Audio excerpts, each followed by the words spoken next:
Guys, niko na meeting hapa hivi and sitaki interference.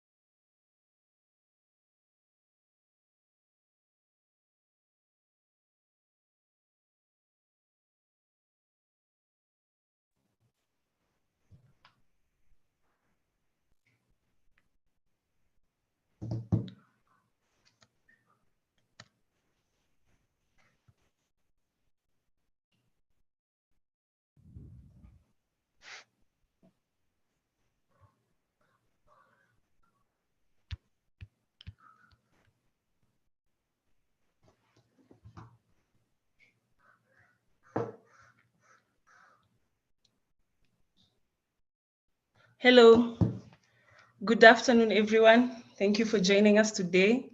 It's a pleasure to have all of you here. Let's just give 2 more minutes to the few people who are joining, and then we start off at exactly 4 or 5.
Hello, good afternoon, everyone. Thank you so much for joining us. It's a pleasure to have all of you here. We at Infonile are really humbled by your attendance in large numbers. I can see a couple of us here. This is not the first time here. Thank you very much and welcome once again. If you're new here and you're meeting us for the first time, my name is Delicate Sive. I'm Infonile's communications officer. So Infonile is a journalism group that covers critical multimedia stories that are science-based and data-based, and these stories are based on water and the environment in the Nile Basin. Today is our second edition of the Science Wednesday by Nilewell. So Nilewell is a project, rather a platform that we launched last year, April 29th. We are clocking 1 year in the next 10 days. And one of the objectives that Nilewell has is to bridge the gap between scientists and journalists in the Nile Basin. So with this in mind, we birthed the Nilewell Science Wednesdays 2 months ago. We had the first Science Wednesday on the 15th of last month. We were talking about conservation of the flapshell turtle, and this was done by Dr. Matthews Behangana from Uganda. So this month we are doing our Science Wednesday today is based on plastic pollution and we are honored by the presence of Mr. Bahati Mayoma from Tanzania. So feel free, just as we start, to send in your name, introduce yourself, send in your name, your country, your organization. This could be your media house or your science institution, your country, and your link to your Nile Well profile. You can go ahead and tweet on social media, use the hashtag Science Wednesday. You can also use the Choking Nile, which is one of the projects that is based on today's title, or rather the theme for this Science Wednesday. Yeah, so to start us off, um, we'll jump right into the program and we'll introduce Mazoski Korali from GIZ. One of GIZ is the main funder for the project Choking Nile. Korali, I hope you're here with us. Yes, hello. I hope you can hear me. Yeah, I can see she's here. So feel free to take the stage. Thank you.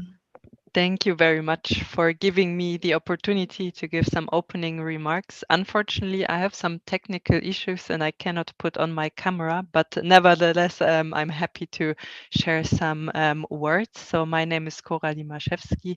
I'm an advisor in the German corporation. Hello, Korali, can you hear us? Yes, can you hear me? I hope you can hear me. Yeah, we are hearing you. Perfect. Okay, then I will continue without video. So I guess the colleague from Infonai cannot hear me.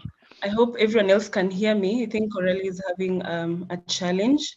So maybe we'll jump into, we introduce the topic, or rather the cross-border project that we did on plastic pollution, and then maybe Corelli will come right after that.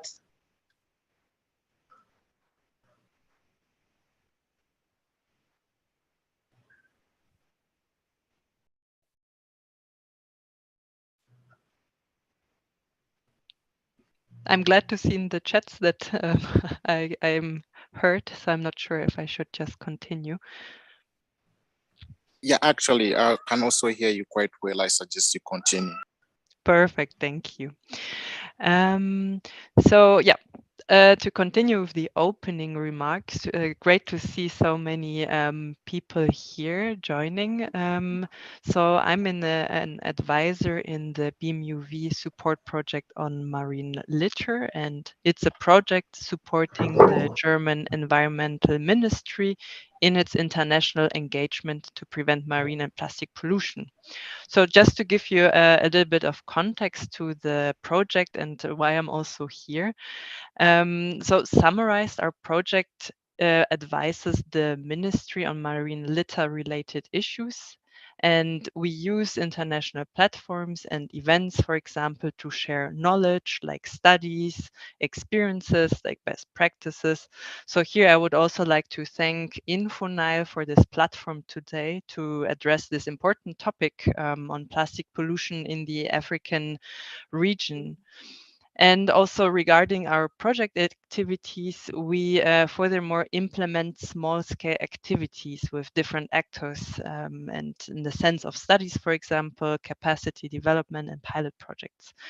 So in this context of small-scale measures, together with the Nile Basin Initiative and in cooperation with local experts in Africa, our project carried out a desktop study on plastic pollution along the Nile River.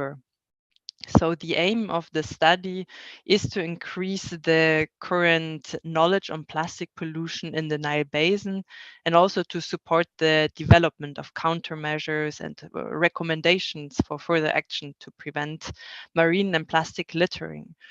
So yeah, as you might already know, plastic pollution has severe impacts on the environment, economy, human health, and rivers in this context play a significant role. They're transporter of plastic waste into the marine environment. And regarding the Nile River, it's ranked as the fifth river in terms of the high amount of plastic waste transported. So for this, we conducted the study I mentioned earlier, and it's called Plastic Waste Transport for the Nile River and its major tributaries in the marine environment. And with this study, we tried to understand better the current state and to raise awareness.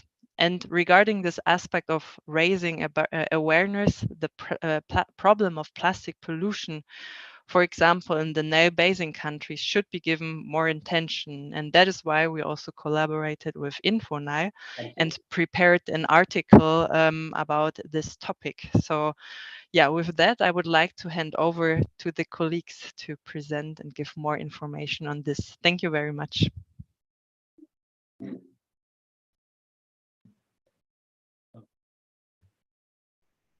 Thank you so much, Coralie. Apologies for the technical hitch we had earlier. So Annika will come in later. Sorry. Annika, you can come in and let us know more about this project.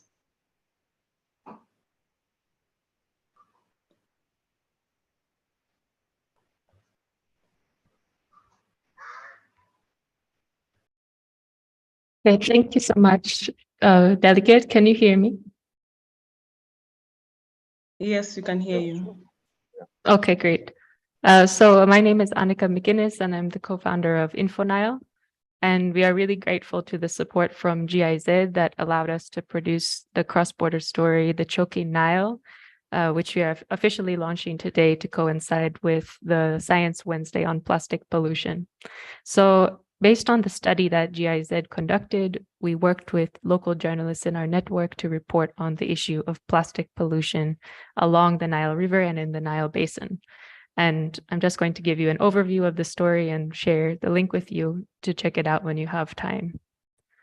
So Delegate has already introduced us, but we are a cross-border group of journalists, and our mission is to uncover stories on water issues in the Nile River Basin through data-based multimedia storytelling. We are a part of Water Journalists Africa, which stretches across the African continent. So how we are reporting on plastic pollution. For this project, we worked with 10 local journalists from 8 countries who collected information from local communities, from public officials, from scientists, from organizations working in the plastic pollution and plastic recycling space to understand the issue and in their countries. We used data from the GIZ scoping study on plastic pollution, and we also integrated more data from local authorities and from national authorities on the extent of this issue. We visualized the data and looked at trends in the data as well, and we produced a cross-border story.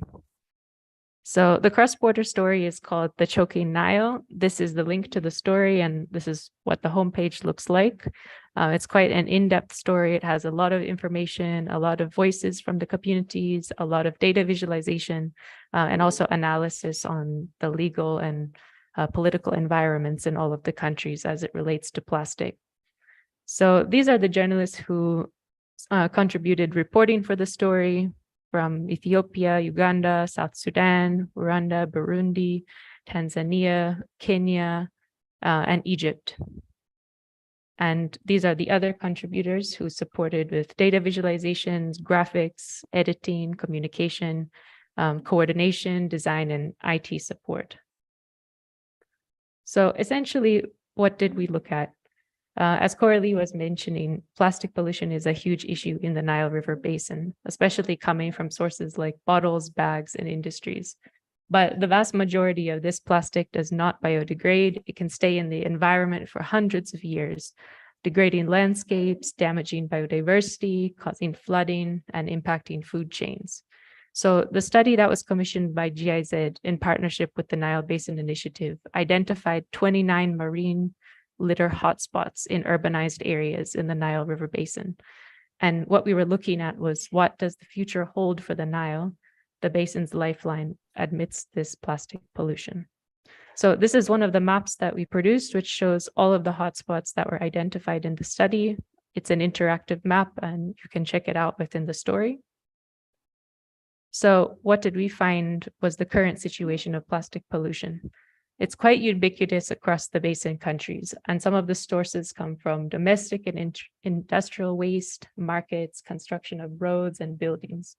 Some of the causes include rapid urbanization, inadequate coverage of management facilities, limited waste recycling activities, inadequate landfill management, financial constraints.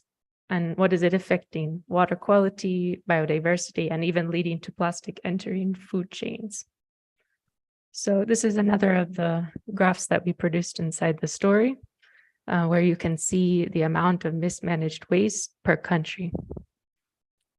And what are nations doing? So the local journalists that we work with collected data on what people in their countries are doing, everyone from the grassroots level up to the authorities. So we found that there are quite a number of plastic bag bans, which are existing in Burundi, Kenya, Rwanda, and Tanzania. There's also a ban in Uganda, which is a bit poorly implemented. Tanzania has also explored decentralized waste management, and there are many efforts around private recycling and plastic collection and recycling initiatives, such as the Very Nile in Egypt, which is the photo you see on the right side. There's also many activist groups, including youth activists, who are collecting and reusing solid waste. In South Sudan, we looked at an organization that's actually constructing houses with plastic bottles. In Kisumu, Kenya, there's a system of good disposal facilities that was identified. Kenya also has a producer responsibility organization for organizations to improve how they use and recycle plastic. In Ethiopia, there's Africa's first waste to energy facility, which is burning plastic to produce energy. And among many other recommendations, the GIZ study recommends further integration of the informal sector in the management of this plastic waste. So these are some of the information and the stories that you can find within the Choking Nile, and we encourage you to check out the multimedia cross-border story for more information. And once again, we thank our partner, GIZ, as well as the Nile Basin Initiative that partnered in the production of the study. So thank you so much, and I'll leave it there. For now, we are also happy to welcome Bahati to share more information on the situation of plastics and some of the solutions that are being implemented.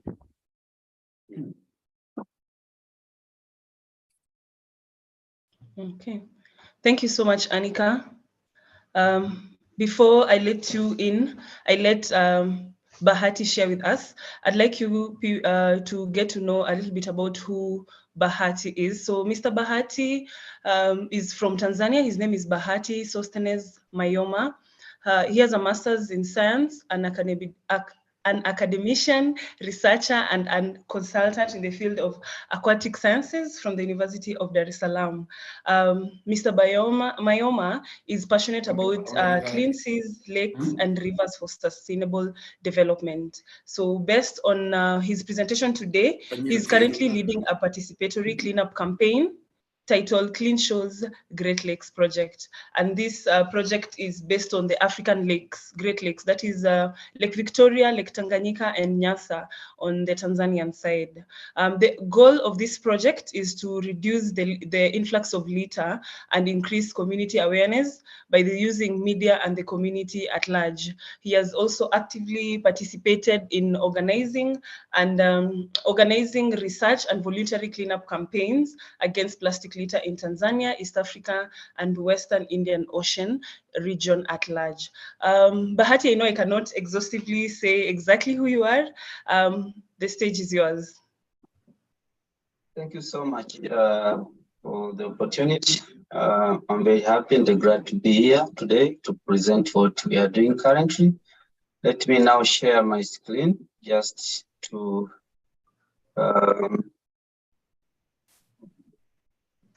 for you to be able to see. Just a moment. I'm not sure if I'm allowed to share the screen from your side. Are you getting Am I allowed? Yes, you Am can I share. allowed to share? Yeah? Yes, now you I can can share. share, I think. Yeah. Yeah. Now I can share.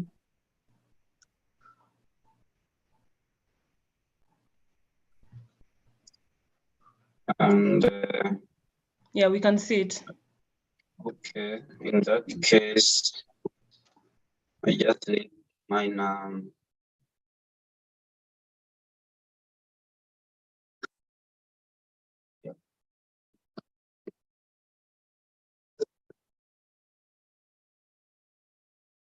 Yeah, again, thank you for having me in this, I would say, very important talk about the issue of plastic in the African Great Lakes. As you mentioned, the topic is addressing plastic pollution in the African Great Lakes through citizen science and circular economy. And this project is currently being implemented in the 3 African Great Lakes, like Victoria, Tanganyika, and the Nyasa. And actually, we are working together with other partners who are very important on this aspect, and I should mention them. So I'm collaborating with, we are working with the Norwegian Research Center, who are the main implementing partner, the University of Dar es Salaam. We are also working with the EMEDO, which is an organization based in Mwanza City, dealing with the economic development and environment. We are also working with Arena Recycling, who are very potential and important in the aspect of helping people to understand the principles of circular economy. And this campaign or project is being funded by the Norwegian Retailers Environment Fund, or called HMF, which is the short form for that organization. So you can see we are getting supported by the business people who decided in their own country, Norway, to help the government actually to tackle a problem which is caused by the business activities. And I think as a media, this should be something we can do probably in Africa as well. So the content of this report or this presentation, we start with some facts and the background. Then we come to the approach, how we are doing it. And then I'll be able to share with you some findings of what we have already gotten through this campaign. Then I will also finish by putting forward some recommendations, which probably can also be copied in other countries, given the fact that the 3 major lakes are surrounded by other countries as well. So just some facts. I will not repeat too much because I think the former 2 presenters mentioned about some statistics, but just to give you an idea, we globally, the global perspective, that there's an estimation of 14% of oil production is currently being used to support plastic industry. And this is very huge amount of oil. And also statistics show that at least around 390 million metric ton of plastic are produced annually. And unfortunately, 8 to 11 million metric ton are ending up in our aquatic resources, especially freshwater rivers and the ocean. And out of all these 8 to 11 million, only 10% are recycled. So you can imagine just global recycling less than 10% out of the 390 million waste of plastic which is produced. So this actually is creating a favorable condition for the environment, because we can now find plastic in the air, water, and the soil, and we all actually depend on that one to survive. So far, according to the World Economic Forum, we are expecting to have more plastic than fish by 2050, and this is actually shocking the global community, given the fact that we are expecting our population to grow, and if there will be no fish, then we are likely also to be actually undergoing malnutrition in some places. So this is very critical for us to address. So because I'll be talking about African Great Lakes, now my focus will be on this aspect. And I'm starting with a very small just background of the African Great Lakes for people to understand. For those who are not aware, it's just to know that the African Great Lakes provide water, animal protein, and a livelihood opportunity to millions of people. And actually, this is not only in Africa, it goes globally, because some of these species, like Nile perch from Lake Victoria, exported, so they're being consumed beyond the African border. And unfortunately, these lakes are confronted with a number of anthropogenic environmental stressors, including plastic pollution. So, taking an example of Lake Victoria, we see that there have been several studies trying to address the issues of plastic pollution.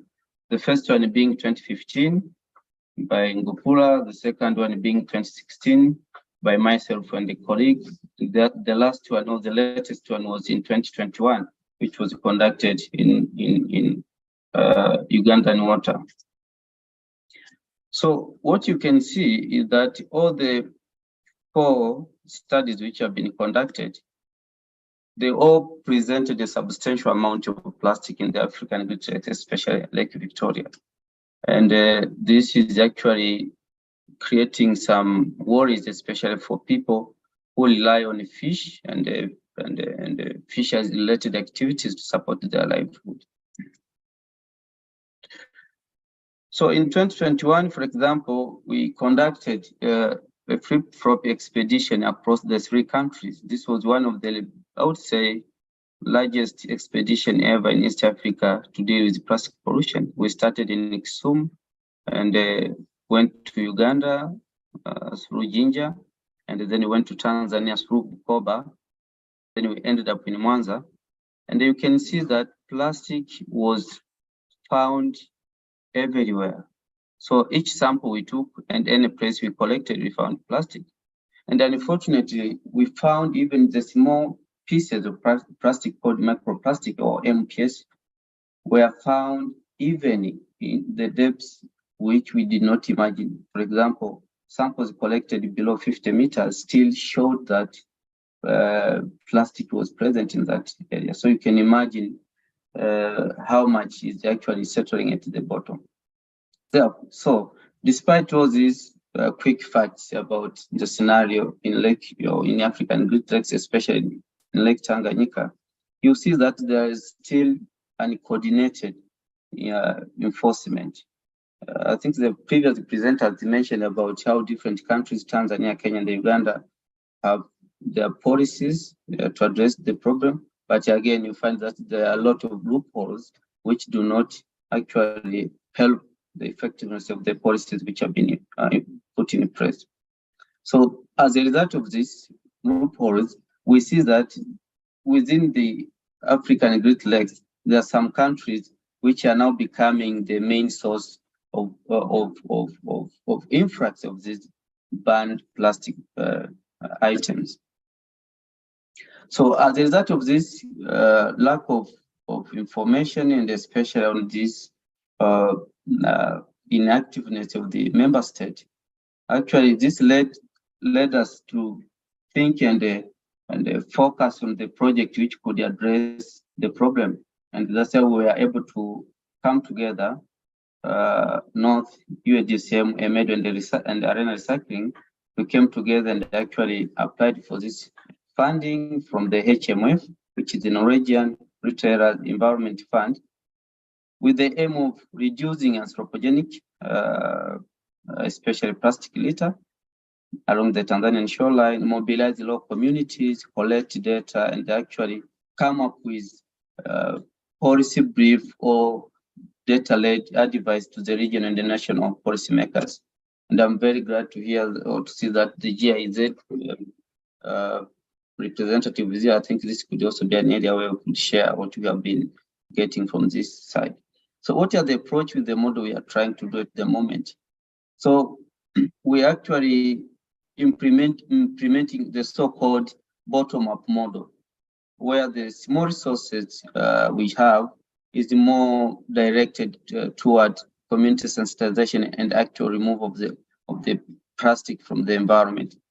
So we decided, rather than having workshop this and that, we thought that the best way would be using this small fund to be able to address the problem. And we are doing it by following 3 key steps. First approach is we are actually, before doing anything, we are introducing the project to the local government authority for the approval. and actually have this sense of ownership, because we know, such kind of campaign or project are not sustainable because they are time limited, let's say 1 year or 2 years. Then after that, it has to be owned by the community. So we have to involve the community. So we are involving them from higher level. For example, this photo you see here, we visited the district commissioner and the district secretary, I think we call us district administrative secretary, plus all local government experts, so that we can have this kind of ownership. Then after that, what we do, the second step, we do selection of volunteers who are trained to acquire these basic skills on waste and the brand audit. And then after having trained the volunteers and satisfied with their performance, what we do is actually to deploy the community or the volunteers and the community to clean. And after that, the fourth step, what we do is actually to take, at least 10% of all the amount you have collected, which are always normally put in bags, and they do what we call waste and brand audit. And this is very critical because it's not just about cleaning the shore. It's also about getting information which can help the policymakers to know who is the main polluter in that case. And this could actually help even the government to hold accountable or to hold accountable these people who are, or the companies which are responsible for that. So we do that one. And to avoid biasness, we do it publicly with community, so that eventually no company can come and say probably this was fabricated for the interest of competitors. The first step which we do, we allow kind of discussions after cleanup. We discuss with the community to understand their perspective on the waste, and also they listen to us, we also listen to them, and we actually involve, we actually prefer mostly to hear their solutions or the solution which are suggested by them. We avoid this top-down approach of imposing some solutions which we think, based on the investment or level of economy, they cannot do that. So once we have done that one, the sixth step is, dispose the non-recyclable materials or waste. And we do this also to show good example to the community that once you have done cleanup, make sure that eventually the waste which you have collected are disposed. And in the process, we actually demonstrate this, what we call recycling. And here you can see some of our partners, Arena Recycling, are demonstrating very simple tools, and which can be used by locals to produce various items. And as you can see, they are very eager and interested to know. And this actually is giving us the chances that at one step or at one stage, these people can also be involved in recycling. So what have we achieved? We started this campaign on 28th of February along Lake Victoria. This campaign was actually launched in Mwanza City. So we cleaned in Mwanza City, so 2 municipalities, which from Mwanza City, then we went to Keleo Island, which is the largest freshwater island, I think, in the world. Then we went to Kigoma. Kigoma, Ujiji is along Lake Tanganyika. And then we are now, as I'm speaking to you, I'm now in Kyela. Kyela is part of Mbeya region, but is the border between Malawi and Tanzania. So you see, this campaign has been very, very intensive in terms of resource and time. But we are very happy because through this campaign, we have achieved the following. We have, for example, mobilized over 3,000 people to take part in cleaning. And we have cleaned over 30 hotspot sites, which include beach, river, market.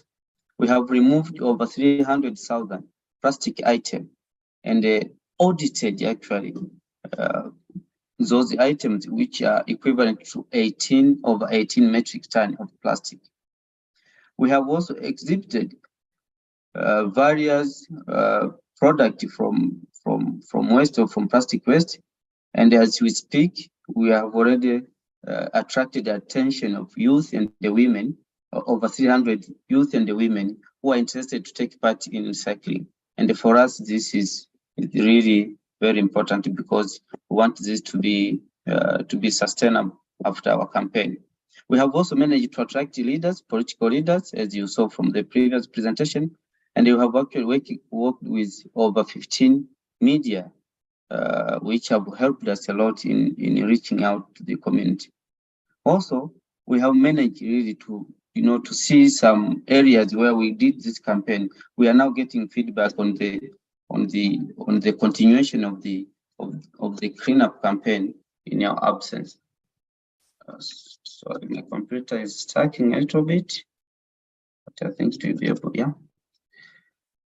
yeah, as you can see. So in the process of doing all this campaign, we work with the media, and that's why I was very happy to be part of this media organization, because for me, I'm very grateful that the media is key if you are to be successful, especially reaching out to the community. So our campaign has attracted over 15 media, printed and social media, as well as television and radio.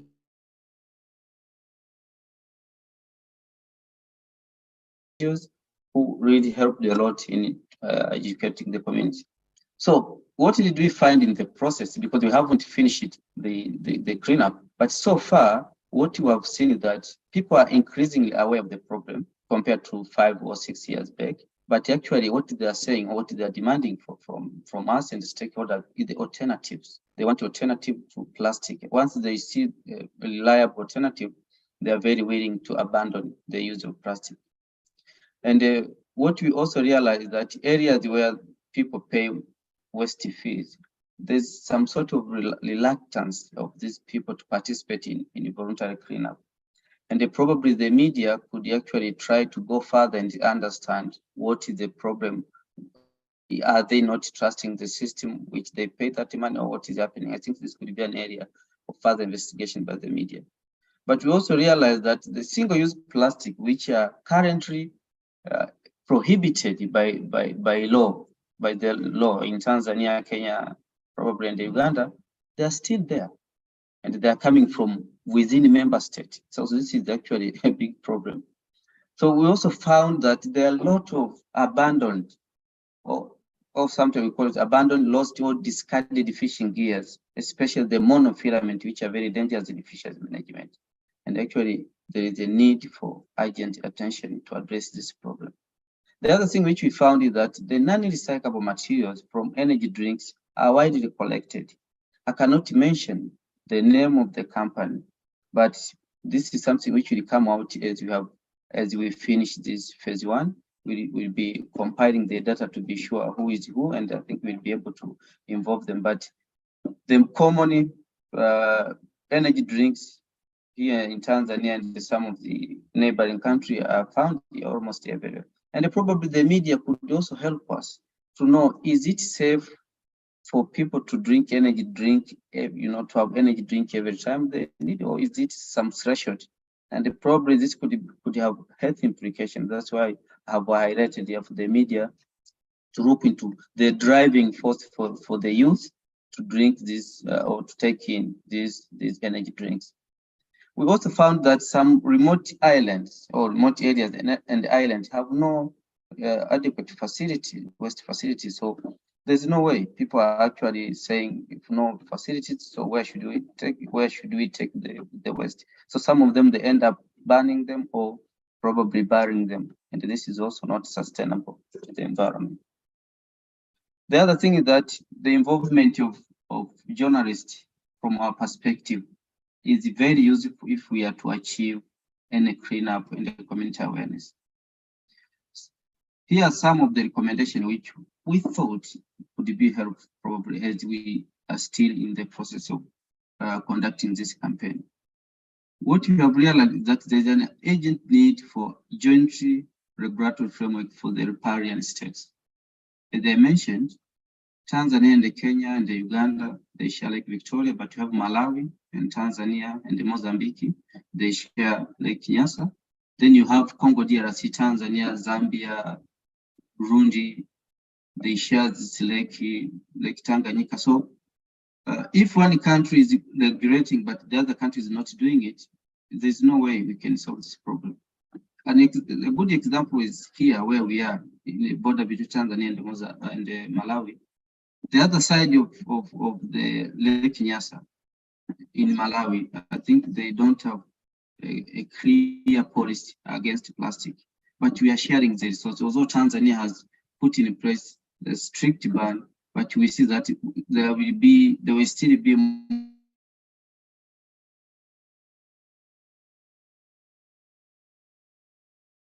it.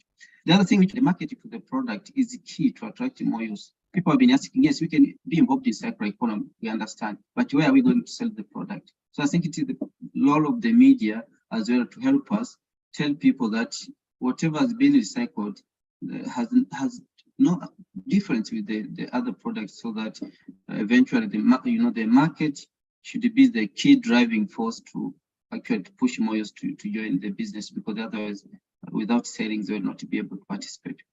The expenditure of waste collection fee has to be transparent, and for it to gain community support. And I think the media can also try to see why are people in areas where they contribute more, are demoralized in participating, because I think there is something which is not going well on that one.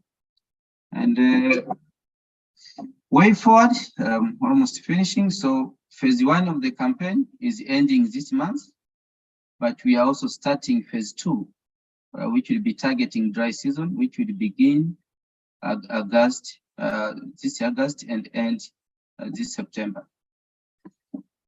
That is the end of my presentation. Thank you, and I'm happy to answer some questions there. Thank you.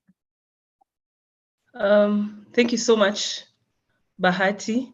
Maybe you could lower your camera a little bit so we could see you as you answer the questions. Oh, thank you very much. Team, feel free to post your questions in the chat box. We will answer them right after. Just feel free to post your questions. Mr. Bahati, I have one question, two questions actually for you. What do you think? I know the Clean Shores Great Lakes project, you are involving both the media and the community to expedite this. But what do you think we as the media from the Nile Basin region entirely can do to exhaustively aid these efforts? What do you require of us now that we are seated here, right here with you? Yeah, thank you. I think the Nile Basin media, the Nile Info, which we actually currently talking to, as we discussed, I think what you can do is to help push for the policy implementation. I know these countries in the Eastern, the countries which are sharing the East Africa Great Lake, they have policies.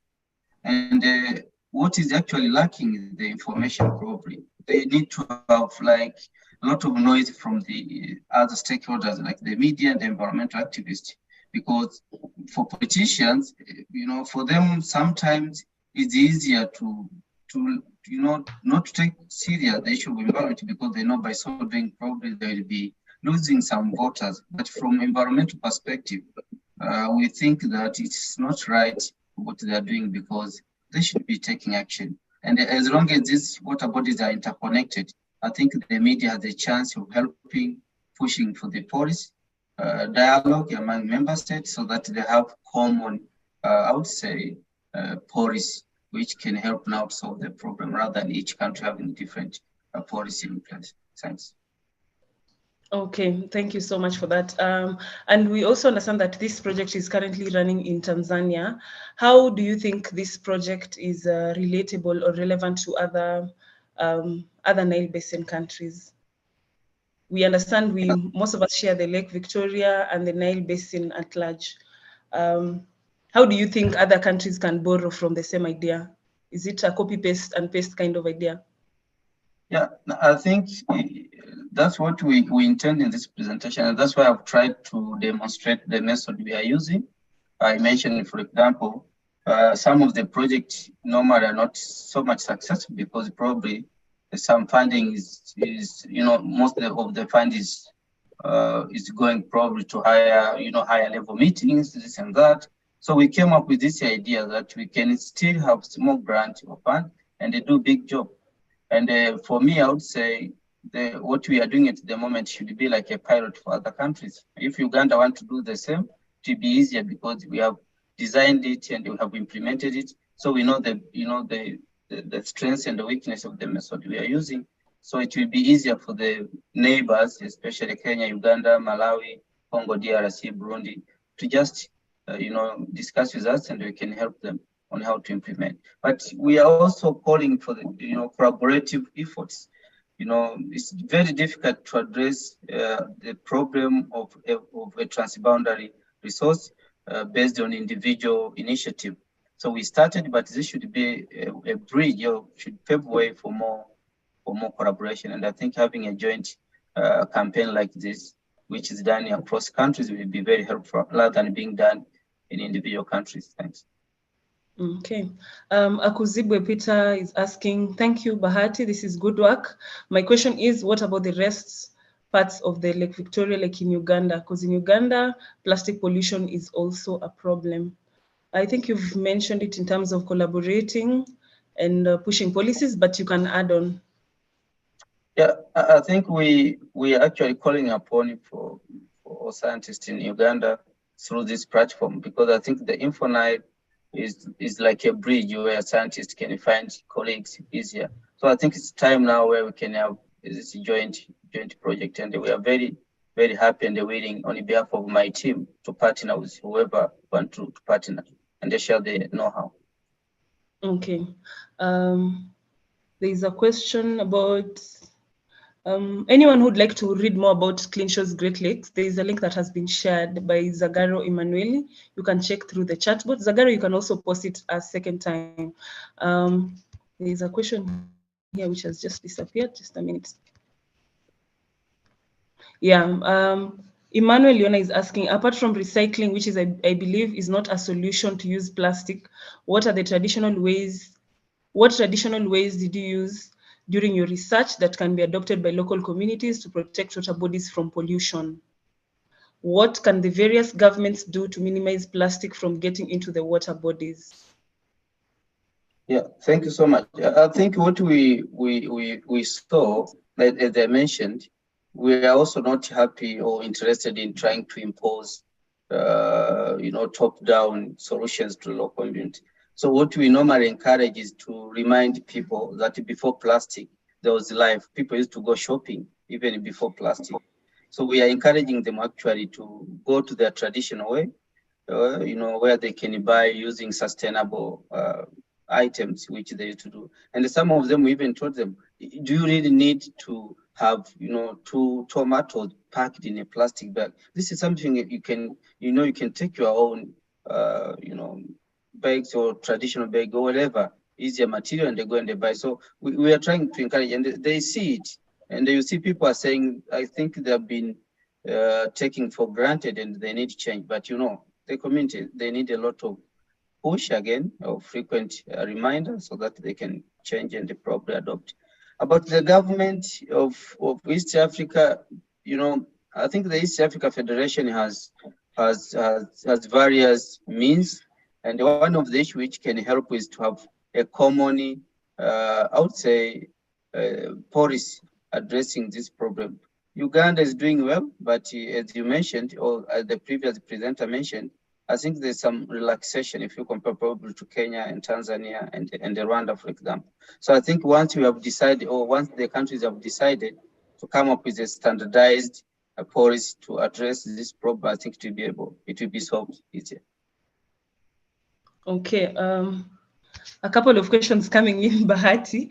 Yeah, which is good because I'm happy to answer them, no problem, as long as they are new. Someone is asking, Scovian, was this a study or just a project? Is this?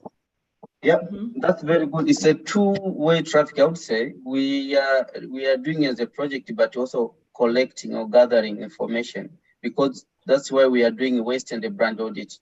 We want at the end to know who are the most polluters.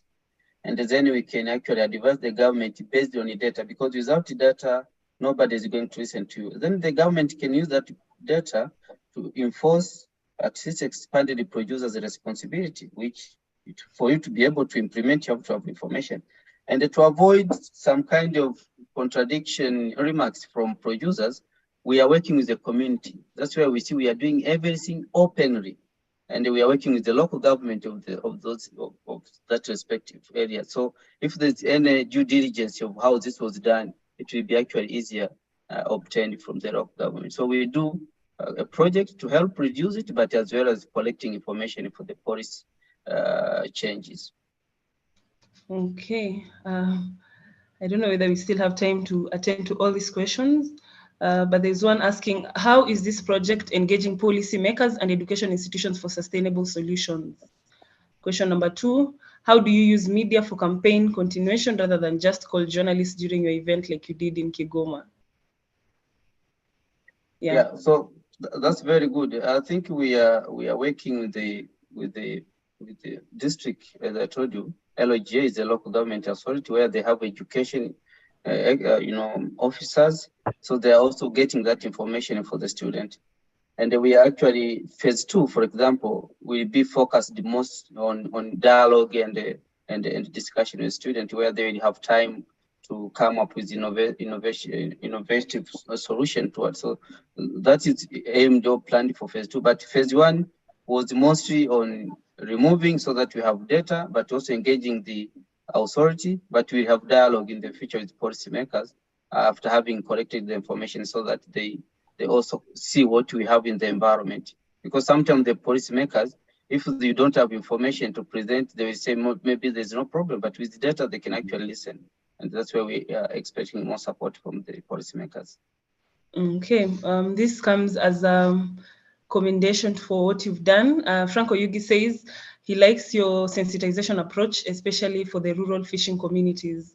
There are 2 questions here that are a little bit connected. I'll mention them both. I'll read them both. Is there any clear connection or impact of plastic pollution to biodiversity in terms of a scientific perspective? The other one is, you had mentioned that by 2050, there will be more plastic than fish in water, that is lakes and water bodies.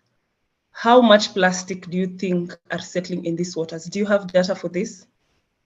For the last question, I don't have data, but at least there are still people doing modeling to understand.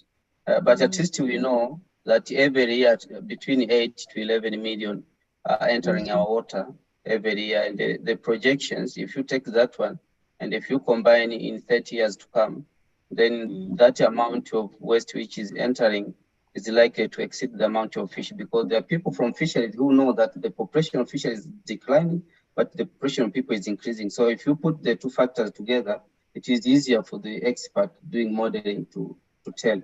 The first question, which you asked about whether, how impactful the plastic to the ecosystem. Yes, there are a lot of evidence showing the effect, but there are 2 common undisputable evidence of effect. The first one is ingestion. We have seen a lot of species which ingest plastic, and plastic are non-digestible. There's no enzyme in the stomach of an organism which can digest plastic. The second is entanglement. There are a lot of organisms, fish, some of which are actually endangered species, which are entangled by fishing gears. They're entangled by discarded fishing gears. And according to the study, over 1,800 species have been recorded as being negatively affected by plastic. Okay, thank you so much, Bahati. I think I'll read this as the last question since we are short of time. Henry Owino says, as we all know that aquatic life has no boundaries, and Lake Victoria is shared by 3 countries. How is efforts, sorry, I have lost the question. Just a minute. I think basically what Henry was trying to say is asking how these efforts can be scaled to other countries, which I think you already answered. Is there anything else you could add? Yeah. We are actually calling for people from neighboring countries to join. Yeah. This was just a role model. And I think rather than starting from afresh, we can always share what we have. And from there, I think to be very quick to be expanded in other countries. And we are very happy to work on behalf of my team. We are very willing and happy to collaborate with whoever comes so that we can expand this project in other countries. Okay, thank you so much, Bahati. Because of time, team, we shall not be able to read all the questions. You can always reach out to Bahati. We are going to share his link on Nilewell. You can now connect with him and get to know more about how the plastic menace can be sorted, or rather how we can solve the menace. We'll quickly go through the next section of our program. Thank you so much, Mr. Bahati, for joining us today. We are really honored by your presence. So I'll take the next part of the program to Chris. Chris, are you here with us? I hope you're all following the presentations keenly, even with the questions. Chris is going to take us through the trivia section where you earn points. We are going to the highest awardee will get something from us. The last person, in the last Science Wednesday, Frank Oyugi won, was leading.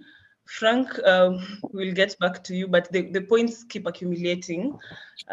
So, Chris, the floor is yours. Thank you, Delegate. Mr. Bahati, thank you for the presentation. It has been very nice.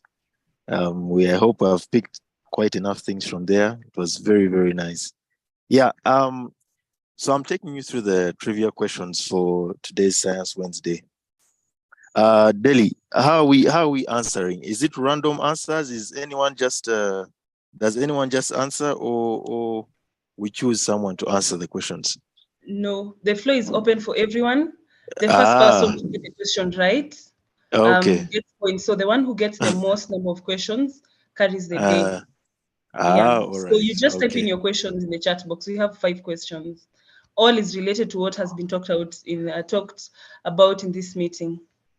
Oh, so I write or I ask it? Read. Just read the question. I read it. All right. Yeah. Okay. The first one is, InfoNile is a flagship project of Dash, the largest network of journalists reporting on water issues in the African continent.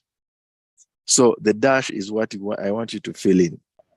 InfoNile is a flagship project of Dash, the largest network of journalists reporting on water issues in the African continent. Guys, the first person, Henry says cross-boundary network. 3 more seconds to the first correct answer. He's okay. He's okay. Let's keep. How are you?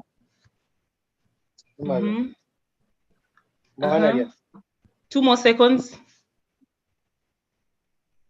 InfoNile is a flagship project of Dash, the largest network of journalists reporting on water issues in the African continent. Okay, we'll close that section. We have 1, 2, 3, 4, 5. No one has gotten it correct. What is the correct answer, Chris? The correct answer is Water Journalists Africa. So InfoNile is a flagship project of Water Journalists Africa, the largest network of journalists reporting on water issues in the African continent. Yeah. No, it's okay. A couple of people mentioned Nilewell. Nilewell is InfoNile's baby. Nilewell is a platform by InfoNile. So we are looking at the flagship project that birthed InfoNile, which is Water Journalists Africa. So 0 points to everyone. Thank you for trying. Next question, Chris. The next question. The dash, according to a Nilewell story written by Curity, is the third eye facing extinction in Kenya. The dash, according to a Nilewell story written by Curity, is the third eye facing extinction in Kenya. What's the dash? Yes, keep the questions coming. This is a story that is on Nilewell. So if you interact with the Nilewell platform, you should know what the story is. 5 seconds on this one. The dash, according to a Nile story written by Curity, is the third eye facing extinction in Kenya. 2 more seconds. Flamingos, interesting. Okay. Hornbills. Close this section. What is the correct answer? Oh, someone got it there. The Someone first got it correct there. answer. Check out the first correct answer. Ah, Jane Schumer. The first correct answer is by Lena Bosibori, but the spelling is wrong. So it's not correct then. Who should we give? Jen Schumer and Lena Bosibori. Lena got it right, the spelling is wrong. No, not right. You have to get with the spelling correct. Okay. Okay, next question, please. Next question, please. The Clean Shores Great Lakes project that has been shared by Bahati is based on 3 African Great Lakes. Name them. First, 3 seconds on this one. It's rather obvious. Repeat the question, The please. Clean Shores Great Lakes project that has been shared by Bahati is based on 3 African Great Lakes. Name them. We close it on that one. Let's close it. The first correct answer. Someone says Tanganyika, Nyasa, and Victoria. We are talking about. Read the question again, Chris. The Clean Shores Great Lakes project that has been shared by Bahati is based on 3 African Great Lakes rivers. Great Lakes.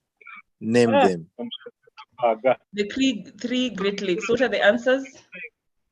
Someone got them already. Someone got them.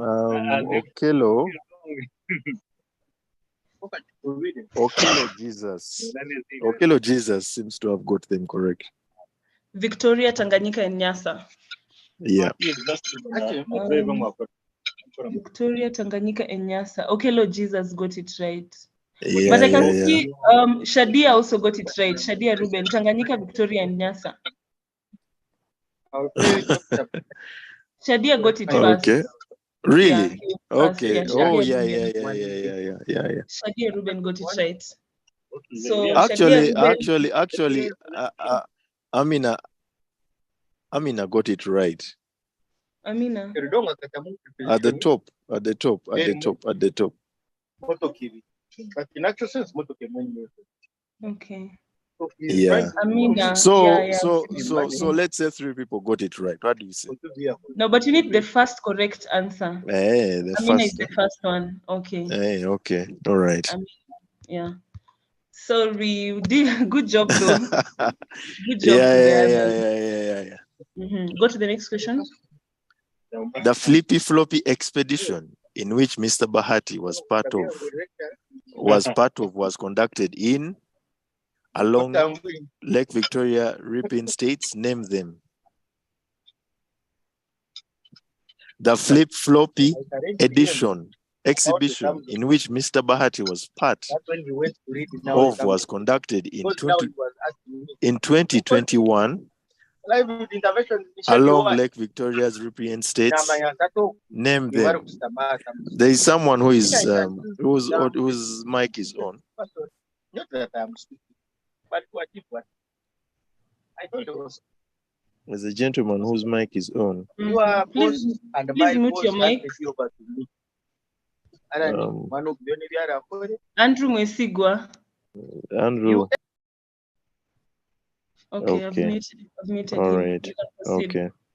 Mm-hmm. All right. The Flippy Floppy exhibition in which Mr. Bahati was part of was conducted in 2021 along Lake Victoria, Ripon states. Name them.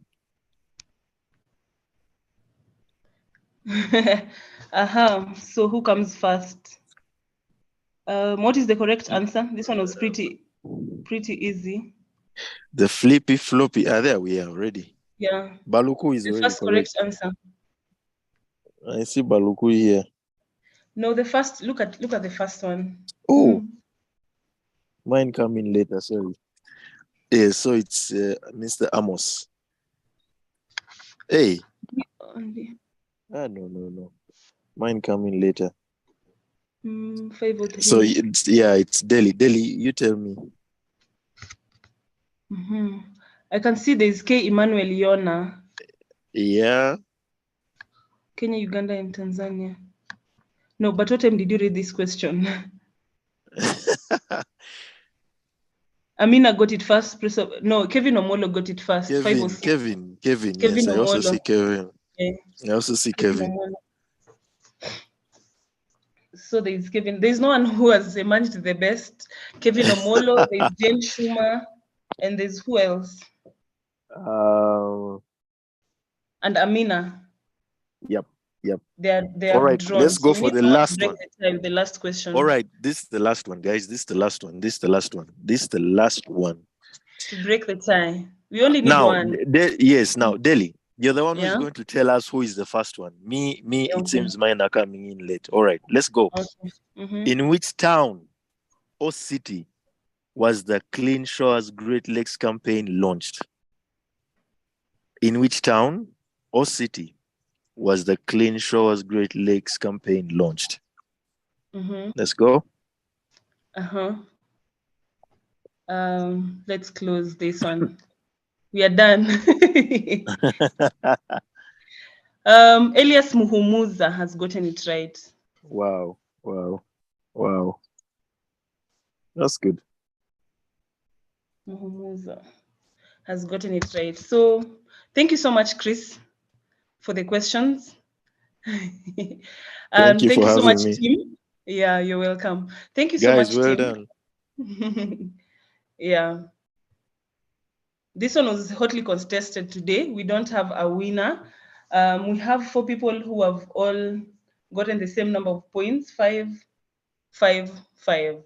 So let's look at the next Science Wednesday that will be coming in mid next month for us to get someone who will break the tie on this one. So far, out of the two Science Wednesdays we've had, Franco Yugi still leads with 10 points. Franco Yugi, we have your present, don't worry. For today's, we still don't have a winner for that. So we shall break the tie in the next Science Wednesday.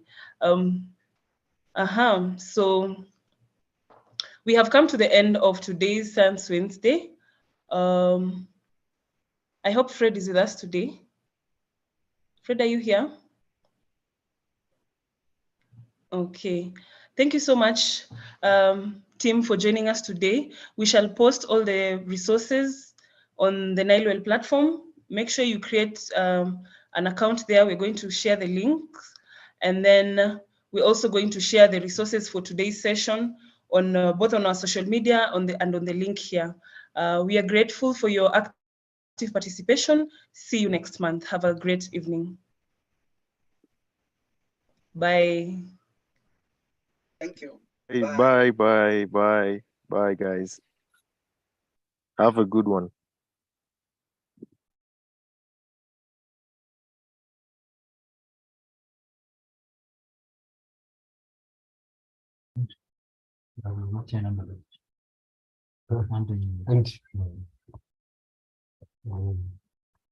ባህላቸው